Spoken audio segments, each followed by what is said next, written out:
अस्सलाम वालेकुम व्यूअर्स। मैं हूं doctor Azhar Hussain. Welcome to my YouTube channel. आपकी मोहब्बतों का बहुत बहुत शुक्रिया, आपकी अप्रिसिएशन का शुक्रिया कि आप लोग मेरे चैनल को देख रहे हैं, कमेंट्स कर रहे हैं, सब्सक्राइब कर रहे हैं और लाइक कर रहे हैं। I am so thankful to you. तो व्यूअर्स, आज की हमारी जो वीडियो है उसका टॉपिक है हाइपरटेंशन, हाई ब्लड प्रेशर। इसको बुलंद फशार खून भी कहते हैं, यानी कि ब्लड प्रेशर का ज़्यादा हो जाना। हाइपर का मतलब होता है किसी चीज़ का मामूल से बढ़ जाना, ऊपर चले जाना। और हाइपो का मतलब होता है किसी भी चीज़ का मामूल से कम हो जाना। तो हाइपरटेंशन का मतलब है कि ब्लड प्रेशर का मामूल से ज़्यादा हो जाना। हमारे जिस्म में जो हार्ट है वो हमारे ब्लड को पंप करता है, और जब हमारे ब्लड को पंप किया जाता है हार्ट के ज़रिए, तो उस वक़्त खून की जो दीवारें हैं, जो खून की नालियां हैं, उनकी जो दीवारें हैं उनके ऊपर जो प्रेशर पड़ता है उसको हम ब्लड प्रेशर कहते हैं। उसमें दो तरह का होता है। एक वो होता है सिस्टोलिक ब्लड प्रेशर, और एक होता है diastolic blood pressure.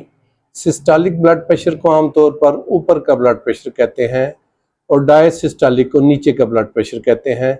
Systolic blood pressure 120 होता है, और जो डायसिस्टोलिक है वो 80 होता है।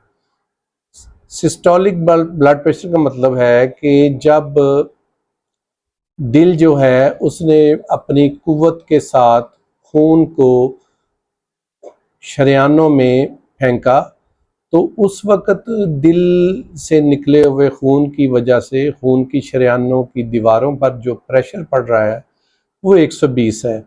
और जब हार्ट अपनी रिलैक्स पोजीशन में आ जाता है और उस वक़्त जो शरियानों या आर्टरीज़ की दीवारों के ऊपर जो प्रेशर होता है वो 80 होता है, तो उसको डायसिस्टोलिक कहते हैं।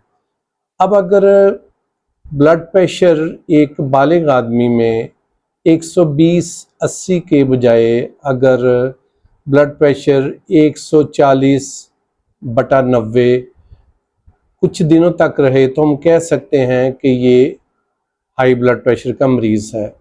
अगर आपके साथ ऐसी कंडीशन है तो आपको लाजमन अपने डॉक्टर के साथ, अपने मालिज के साथ रब्ता करना चाहिए, और उसकी जो वजह है, जो उसकी काज है, उस पर गौर करना चाहिए, और अगर ज़रूरी है तो उसकी मेडिसिन भी लेनी चाहिए। तो मेरे ख्याल में जो इस वक्त के हालात हैं उनके मुताबिक 18 साल की उम्र से ब्लड प्रेशर को जो है वो मॉनिटर करना शुरू कर देना चाहिए, वॉच करना चाहिए। हमें गाय बगाए अपना ब्लड प्रेशर चेक करते रहना चाहिए। तो हाई ब्लड प्रेशर की पहले हम वजूहात को देखते हैं कि हाई ब्लड प्रेशर क्यों होता है। हाई ब्लड प्रेशर की बहुत सारी वजूहात में, इसमें एक वजह विरासती भी हो सकती है कि अगर आपको ख़ानदानी तौर पर आपको पेरेंट्स साइड से हाई ब्लड प्रेशर का प्रॉब्लम है तो यकीनी तौर पर ये आप में भी आ सकता है।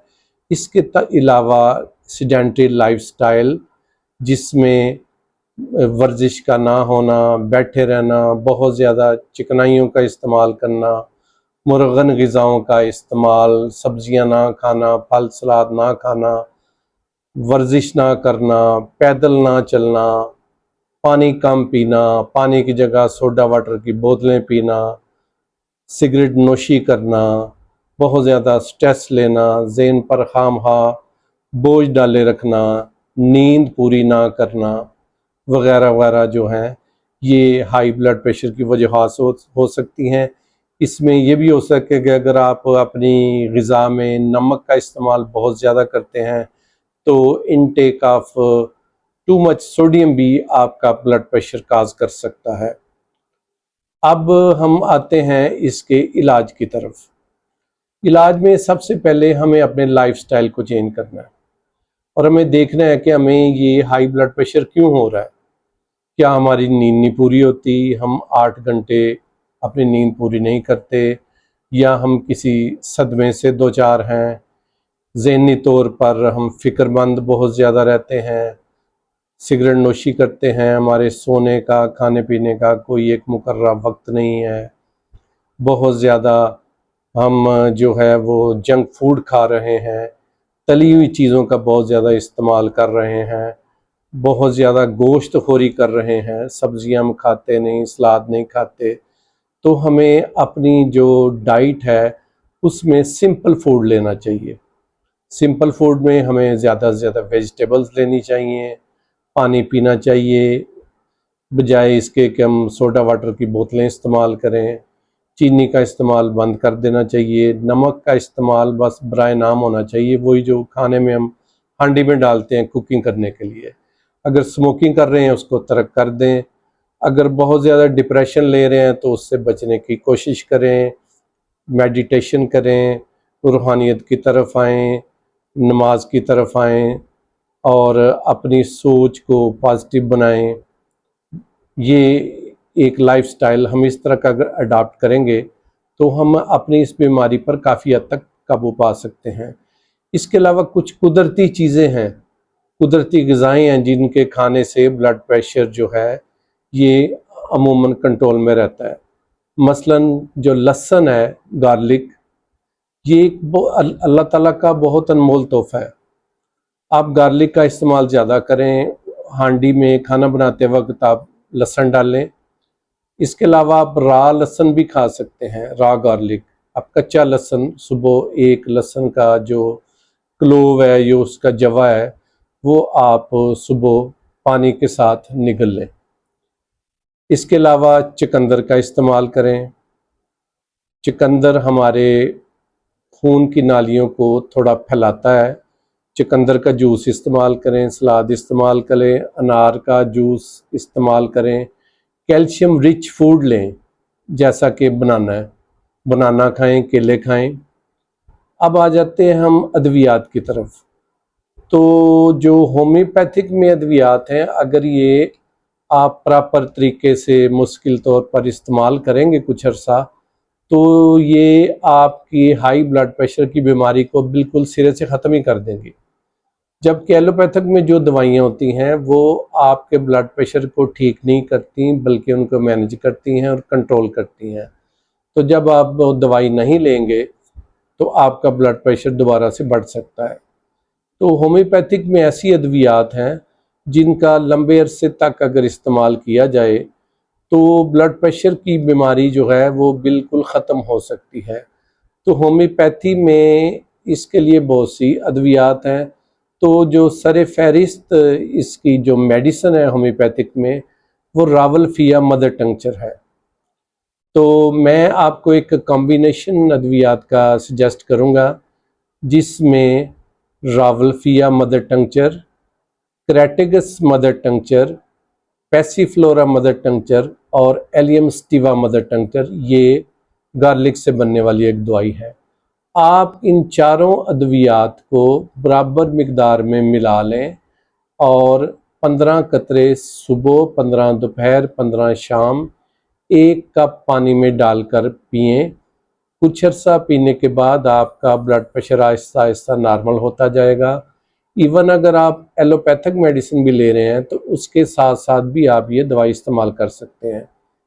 तो अपने ब्लड प्रेशर को वॉच करते रहें और हो सकता है महीने बाद, 2 महीने बाद आपका ब्लड प्रेशर जो है वो बहुत ज़्यादा कंट्रोल होना शुरू हो जाए, तो फिर आप जो एलोपैथिक दवाई है वो अपने डॉक्टर से पूछकर उसकी मिकदार कम कर सकते हैं और आहिस्ता आहिस्ता आप इन होम्योपैथिक अद्वियात पर स्विच हो सकते हैं। इसके अलावा कुछ और भी सिंगल रेमडीज़ में दवाइयाँ होती हैं, जैसे कि बेलाडोन है।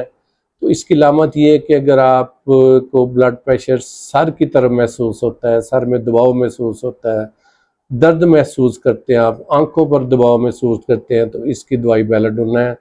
अगर आपको किसी गम फिक्र की वजह से, किसी हादसे की वजह से जो आपको ज़हनी तौर पर पहुंचा है, या ऐसा हादसा जिससे आपके जज्बात हर्ट हुए हैं, खुदा ना सा अगर किसी की डेथ हो जाती है तो आपके जहन में कोई गम बन जाता है, उसके लिए होम्योपैथिक मेडिसिन इग्नेशिया बहुत ही अच्छी मेडिसिन है। इसके अलावा ब्राइटा म्योर एक मेडिसिन होती है कि जब आपके जो खून की नालियां हैं आपके जिस्म की वो तंग हो गई हैं, उनका डायामीटर कम हो गया है, तो फिर आप ब्राइटाम्योर दवाई इस्तेमाल कर सकते हैं। इसके अलावा एक होम्योपैथिक मेडिसिन ग्लो-9 है। तो ये अद्वियात इस्तेमाल करने से पहले आप अपने होम्योपैथिक डॉक्टर से पूछ लें, या आप हमसे भी रब्ता कर सकते हैं। तो बहुत बहुत शुक्रिया मेरी इस वीडियो को देखने का। तो मेरी आप लोगों से रिक्वेस्ट है, प्लीज़ मेरे चैनल को सब्सक्राइब करें, कमेंट्स करें, लाइक करें, ज़्यादा से ज़्यादा शेयर करें, और जिन लोगों को हाई ब्लड प्रेशर का प्रॉब्लम है उन तक ये इंफॉर्मेशन पहुँचे। ये एक बहुत ही इंफॉर्मेटिव वीडियो है, तो आप लोग इसको ज़्यादा से ज़्यादा शेयर करें। बहुत शुक्रिया। और मेरा जो व्हाट्सएप नंबर है, अगर आप उससे रब्ता करना चाहते हैं उस पर, तो वो है 0328010116। बहुत शुक्रिया। अल्लाह हाफिज़। Thank you.